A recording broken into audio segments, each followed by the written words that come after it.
হবে, ওই ছেলেটাকে চাকরিতে নিয়োগ করা হবে। খোঁজ করতে করতে হযরতে বেলাল রাদিয়াল্লাহু তাআলা আনহুর খোঁজ পেয়ে গেল। বেলালকে খানফর বাটা কমাইয়া চাকরি আপনার যেন দিয়ে দিল। খানফর বাটা কমাইয়া বেলালকে বলল, বেলাল গো, আজ থেকে তোমার চাকরিটা হলো এটাই যে আপনার ফলমূল গোলা দেবে, ওই ফলমূল গোলা বস্তায় ভরে রাখবে। বেলাল যে টাকা দেবে ওটা বাক্সের মধ্যে ভরে দেবে। ওই দিন থেকে বেলালের ডিউটি আরম্ভ হয়ে গেল। ওই বাবা আইয়াবে জাহিলিয়াতের যুগে বেরাদার মানুষজন গাছের পূজা করত, মানুষজন সূর্যের পূজা করত, মানুষজন পাথরের পূজা করত, পাহাড়ের পূজা করত, পানির পূজা করত। বাবা গো, ও আইয়ামে জাহিলিয়াতের যুগে হযরতে বিলাল রাদিয়াল্লাহু তাআলা আনহু ওই মন্দিরে আপনার দেখভাল করতে আরম্ভ করল। ওই মন্দিরের ভিতরে আপনার জায়গা কাজ করতে করতে একটা দিন হযরতে বিলালের গায়ে একটা মন্দির, আর মন্দিরের যারা একটা মূর্তি পূজা, বেলালের গায়ে ঠাসা লেগে গেল। বেলালের গায়ে যেমনি ঠাসা লেগে যাওয়া মূর্তিটা মাটিতে পড়ে গেল। যে মাটিতে পড়ে গেল সঙ্গে সঙ্গে বাবা গো, ওই মূর্তি পূজাটার হাত ভেঙে গেল, পা ভেঙে গেল, শরীর আপনার যেন চোটটা আরম্ভ করল। আমার বেলাল, আমার নবী পাকের সাহাবী বেলাল এখনো কালেমা পড়ে নাই, পড়ে না। আমার হযরতে বিলাল জানাও এই মাটির মূর্তি কি সারা করে বললেন, মাটির মূর্তি রে, তুই যদি আমাদের নবী হবে তাহলে পরে পড়লেই তোর হাত ভেঙে গেল, পড়লেই তোর পাটা ভেঙে গেল। তুই আমাদের আল্লাহ হতে পারিস না। যে হবে আল্লাহ সে আপনার কোনদিন করতে পারে না। যে হবে আমাদের স্রষ্টা সে কখনো সৃষ্টি হতে পারে না। জোরে বলেন। বেলাল বলছেন, যিনি হবেন আমাদের রব, যিনি হবেন আমাদের প্রভু আল্লাহ, ও কোনদিন আপনার সৃষ্টি হতে পারে না, উনি তো স্রষ্টা। আর তুই কেমন করে আমাদের আল্লাহ হতে পারিস? তোর হাত ভেঙে যায়, পা ভেঙে যায়, শরীর টুকরো টুকরো হয়ে যায়। মুসলমান ওই সময় বড় চিন্তায় পড়ে গেল, আমি কেমন করে সত্যের খবর নেব, কোন ধর্মটা সত্য গো, এটাই আমি কেমন করে বুঝব। তাই আমার বিলাল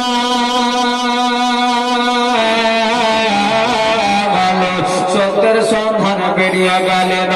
আমার নবী গো একজন ব্যক্তিকে আপনার কালেমার দাওয়াত দেবেন। ও ইহুদি ব্যক্তিটা আমার নবীকে বললেন, বলো ও আল আমিন। সারা বিশ্বের মানুষেরা আপনাকে আল আমিন বলে জানে, সারা বিশ্বের মানুষেরা আপনারে সত্যবাদী বলে জানে। তবে আজকে আপনি যে কালেমার দাওয়াত দেন, কালেমার প্রচার করেন, আমি বিশ্বাস করব কেমন করি? একটা যদি মুআজিজা দেখান গো তাহলে আমি বিশ্বাস করব, নচেত করব না। আল্লাহর নবী আমার ওই দিন এমন মুআজিজা দেখিয়েছিল, মুসলমান গাওয়া আমার বেলাল যেন দেখার পরে বলতে লাগলো আমার নবীকে, ইয়া রাসূলুল্লাহ, নবী গো, ইয়া হাবিবাল্লাহ, নবী গো, আল্লাহ নবী পয়গম্বর আযম গো, আর দেরি নয়, দেরি নয়, নবী গো, আপনি আমাকে কালেমা তাওহীদের পানি পড়ে মুসলমান বানিয়ে দিন। বেলাল বলছি, ইয়া রাসূলুল্লাহ, দেরি নয়, আপনি আমাকে তাওহীদের বাণী, কালেমার বাণী পড়ে মুসলমান বানিয়ে দিন। এ মুসলমান আজ দেখবেন আমাদের মতো আলেমদের জন্য সাধারণ মানুষ বড় বিপদের মধ্যে পড়েছে। কি গো, পড়েছেন না পড়েননি? আপনারা কথা বলেন কেন? ভয় লাগে? আমার সঙ্গে একটু কথা বলতে হবে। আমাদেরই মতো কিছু লম্বা জামাওয়ালা, মাথায় টুপির, মুখে দাড়ি, এদের জন্য কিন্তু আপনারা বিভ্রান্তের মধ্যে পড়েছেন না পড়েনি গো? পড়েছেন।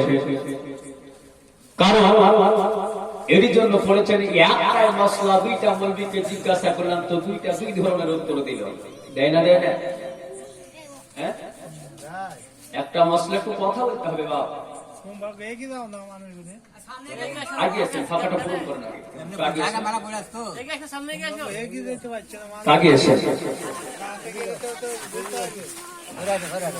একটা মশলা দুই আলেমের কাছে গেলে দুই ধরনের উত্তর দেয়। এবার সাধারণ মানুষ বলে তো কার উত্তরটা মানবে? একই মশলা দুই আলেমের কাছে গেলে দুই ধরনের যদি উত্তর পাওয়া যায়, যেমন মিলাদুন নবী আমরা আহলে সুন্নাত ওয়াল জামাত পালন করি না? করি। আহলে হাদিস ফারাদির কাছে যাবেন, তারা বলছে যে ও কোথাও নাই। কি গো?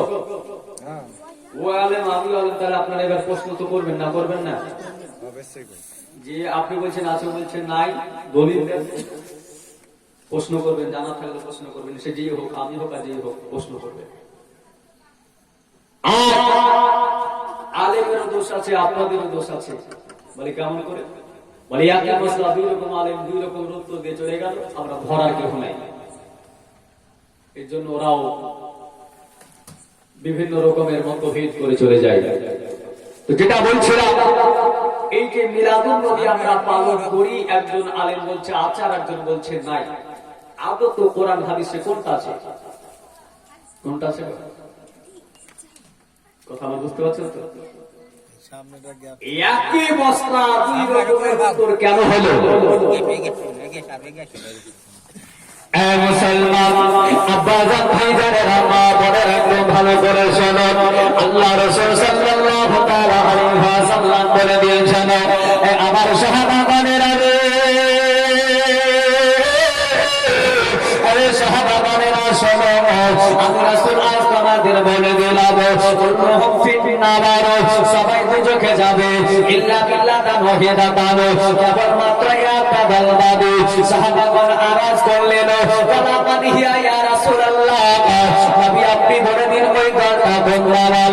নবী আমার বলেছিলেন, মান আনা আলাইহি ওয়া আসহাবিহি, যে দলটায় আমি আছি, যে দলটায় সাহাবাগণ আছে, যে দলটায় ওলিগণ রয়েছে, ওই দলটাই হলো জান্নাতি। এবার এখানে প্রশ্ন, যে ৭৩টা দল হবে, একটা দল জান্নাতে যাবে, তবে জান্নাতে যাবে কোনটা? দেওবন্দিকে বললে বলবে আমি জান্নাতি, হানাফিদের বললে বলবে আমি জান্নাতি, ফারাজিদের বলবে আমি জান্নাতি, খারেজিদের বলবে আমি জান্নাতি, তাবলীগী বলবে আমি জান্নাতি। সবাই জান্নাতি বললো, তাহলে জাহান্নামীরা কে? জাহান্নামীরা কে? রাসূলের হাদিসকে একবার লক্ষ্য করে দেখুন, নবী বলেছেন, মা আনা আলাইহি ওয়া আসহাবিহি, যে দলে আমি এবং আমার সাহাবাগণ রয়েছেন, ওই দলটাই হলো জান্নাতি গো, ওই দলটাই হলো জান্নাতি। এবার বলেন, এই যে মিলাদুন নবী আমরা করি, মিলাদুন নবী সর্বপ্রথম কে করেছেন? কোরআন কিতাবের মধ্যে প্রমাণ পাওয়া যায়, মিলাদুন নবী সর্বপ্রথম আমার রাসূলের প্রতি আমার আল্লাহ করেছে। বলেন, এবার যে মিলাদুন নবীর মানেটা কি? আগে মিলাদ আপনারা শুনেন, জলসা শুনেন, এর মানেটা কি? খাসাইসুল কবরাত দ্বিতীয় খণ্ডের মধ্যে আল্লামা জালালউদ্দিন রুমি বর্ণনা করেছেন, মিলাদুন নবীর অর্থ হলো নবীর জন্মের বিস্তারিত আলোচনা, আর ওটার নাম হলো মিলাদুন নবী। নবীর জন্মের বিস্তারিত আলোচনাকে কি বলা হয়? মিলাদুন নবী। মুসলমান আব্বাজান ভাইজানেরা, এবার কোরআন তো হলো উঠান বুখারী শরীফ প্রথম খণ্ডের মধ্যে লিপিবদ্ধ, আল্লাহ নবী সাল্লাল্লাহু তাআলা আলাইহি ওয়াসাল্লামের প্রতি মিলাদ পালন করলে মিলাদ পালন হয়। আল্লাহ নবীর একজন সাহাবী, যার নাম হযরত উসমান গনি জিন্নুরাইন রাদিয়াল্লাহু তাআলা আনহু, এই জিন্নুরাইন বলছেন, কেউ যদি নবীর জন্মদিন উপলক্ষে বা মিলাদুন নবীর উপলক্ষে 1 টাকা খরচা করে, ওই ব্যক্তি আবার ইসলাম চিন্তা করলো মিলাদুন নবীতে 1 টাকা কেউ খরচা করলে আবার ইসলামকে চিন্তা করা হলো, তো আমরা করবো না বাদ দিব?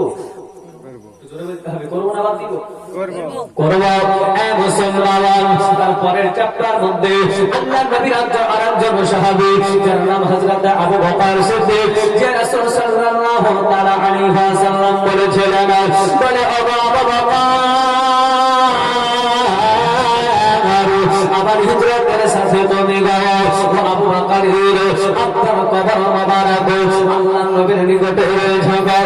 এই আবু বকর সিদ্দিক বলল, শোনো শোনো, কেউ যদি নবীর মিলাদুন নবীর উপলক্ষে 1 টাকা খরচ করে, ওই ব্যক্তিকে আমি আবু বকর সিদ্দিক সঙ্গে করে জান্নাত নিয়ে যাব। জোরে জোরে বলেন সুবহানাল্লাহ। বোঝা গেল কোরআন হাদিসের সম্বন্ধে, কোরআন হাদিসের মধ্যে এটাই পাওয়া গেল মিলাদুন নবী পালন করা হলো আল্লাহ পাকের সুন্নাত। মিলাদুন নবী পালন করা ফেরেশতাদের সুন্নাত, কারণ মিলাদুন নবী ফেরেশতারা করেছেন। মিলাদুন নবী গো আপনার বলা হয়েছে জানো, নবীর সাহাবাগণেরা করেছেন, উনিগণ করেন, হানাফি মাযহাবের মানুষ করে, আর মুসলমানরাও এই বিশ্ববাসীরা আজ রেখে দেন, শুনে রেখে দেন। আজকে যে বর্তমান সময় মানুষেরা বড় বিভ্রান্তের মধ্যে পড়ে গেল, লম্বা জামা পরে মাথায় টুপি দিয়ে মুখে মিষ্টি মিষ্টি কথা বলে মানুষের ঈমানটাকে কেমন করে চুরি করে দাও। এ আমার আব্বাজান ভাইজানেরা, আজ দেখবেন বর্তমান জামানাতে আমরা নামাজ পড়ার পরে দোয়া করি, করি না করি না? নামাজ পড়ার পরে দোয়া করি। অনেকজন বলছে যে দোয়া আবার কি করবো, নামাজ পড়বো চলে আসবো, দোয়া আবার কোথায় আছে? বলে না বলে না বলে। আমি বলছি দোয়া করার কথা কোরআনের মধ্যে লেখা আছে। দেওবন্দিরাও দোয়া করে, ফারাজিরা করে না, আহলে হাদিসরা করে না। এরা বলছে যে দোয়া করা কোথাও নাই। উঠান কোরআন মাজিদ পারা নম্বর 11, আল্লাহ পাক আল্লাহ তাআলা 11 নম্বর পারার মধ্যে বলেন, উদউনি ইস্তাজিব লাকুম। আল্লাহ বলে বান্দারে, বান্দা তোমরা আমি আল্লাহ পাক রব্বুল আলামিনের নিকটে তোমরা দোয়া করো, প্রার্থনা করো, আমি আল্লাহ তাআলা পাক তোমাদের মনে জায়েজ তামান্না বাসনা গোলা আমি আল্লাহ পাক রব্বুল আলামিন কবুল করে নেব। জোরে বলুন সুবহানাল্লাহ। করার কথা কোরআনে পেলাম না, পেলাম না কি গো? দোয়ার কথা কোরআনে পেলাম না, পেলাম না, পেলাম। এবার এই দেখুন দোয়া যেহেতু পেলাম, এবার দোয়ার মধ্যে আমরা নবীর ওসিলা দিয়ে দোয়া করি। দেওবন্দি করে না, ফারাজিরা করে না, তাবলীগীরা করে না, নামাজাবিরা করে না, হানাফিরা করে না, শিয়ারা করে না, কেবলমাত্র আমরা সুন্নি হানাফিরাই করে থাকি। নবী মুস্তাফার ওসিলা দিয়ে পাঁচটা করে ওসিলা দিয়ে দোয়া করি গো। এই যে ওসিলা দিয়ে দোয়া করা, আপনি দেওবন্দির কাছে যাবেন, ফারাজির কাছে যাবেন, ওরা একটা কথাই বলবে, আল্লাহর কাছে চাইবো তো ওসিলা মাধ্যম কেন দেব? কি গো বলে না বলে না? আল্লাহর কাছে চাইবো তো ওসিলা কেন দেব? জাস্ট আপনাদের উদাহরণ দিয়ে বলি, কোরআন হাদিসের রেফারেন্স দলিল দিব, আপনাদের অসুবিধা নাই। এই যে বাল্বটা জ্বলছে, শুধু কি কারেন্টের সাহায্যে না আত্মেরও প্রয়োজন আছে? আপনার প্রয়োজন আছে না? আছে। শুধু যদি আমি কারেন্ট দিই বাল্ব জ্বলবে? জ্বলবে না। শুধু যদি আমি আগ দিই বাল্ব জ্বলবে? জ্বলবে না। তো বাল্বটাকে জ্বালাতে হলে কারেন্টের যেমন প্রয়োজন আছে, আর্থিংয়েরও প্রয়োজন আছে, আছে না নাই? আছে। এই যে আমরা ওসিলা দিয়ে দোয়া করি, আসল কোরআনকে জিজ্ঞাসা করি। সুন্নি হানাফিরা কখনো দালালি কথা বলে না, দলিলি কথা ছাড়া। আসল এই যে ওসিলা করার কথা আজকে কোরআনে আছে না নাই বলবো। তবে ওসিলার বাংলাটা আপনাদের একবার বলি, তাহলে বুঝতে পারবেন যে ওসিলা মানে কি। ওসিলার বাংলা আবিধানিক অর্থ হলো মাধ্যম বা সাহায্য। কি বললাম? মাধ্যম বা সাহায্য। এই যে মাধ্যম দিয়ে, কারো মাধ্যম দিয়ে আমরা দোয়া করি, ওসিলা দিয়ে দোয়া করি, এটা কোরআনে আছে না নাই? আসল মুসলমান কোরআনকে জিজ্ঞাসা করি, এই কোরআন